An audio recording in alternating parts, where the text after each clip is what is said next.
My name is Zhang Heqing. I'm 58 years old and have been teaching for over 30 years. Every time I go to class, I always bring 2 boiled eggs with me. This habit exists because of my dear friend Liu Yizhu, who now lies beneath that mound of yellow earth on the hill behind his hometown. It's been 3 years since he left us. On registration day in 1986, as a freshman, I walked into the dorm carrying my worn cloth bag and saw a plump figure bustling about. When he noticed me, his face broke into a grin. "Brother, want some eggs? My mom packed them for me." Back then, eggs were a precious commodity in the village. Families would only bring out 1 or 2 for special occasions.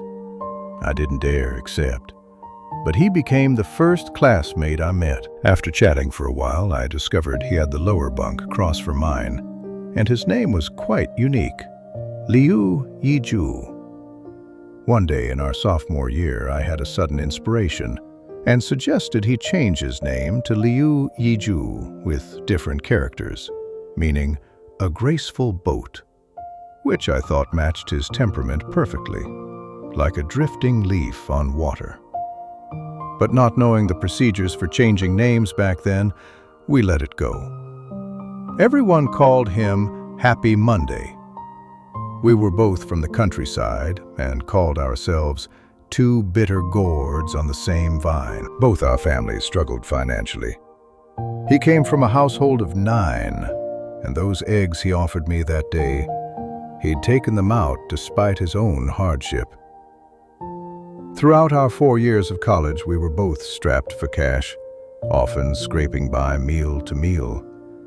To save money, we came up with a plan. We'd pool our resources for meals.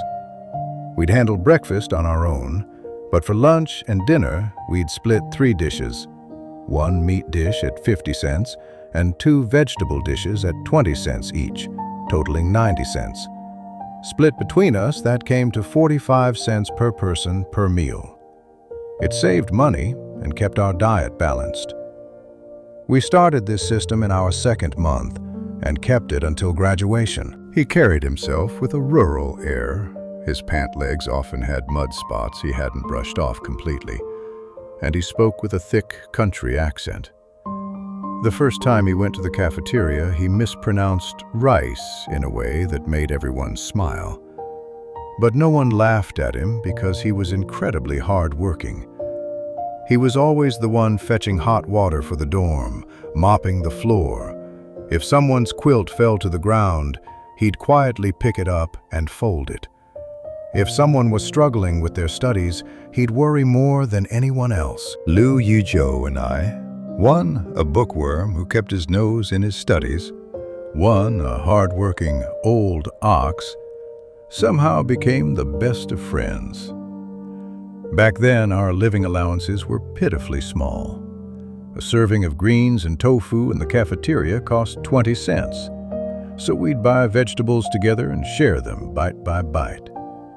He'd always pick out the few pieces of meat and put them on my side, saying, "You've got the brains, you need to keep them fed.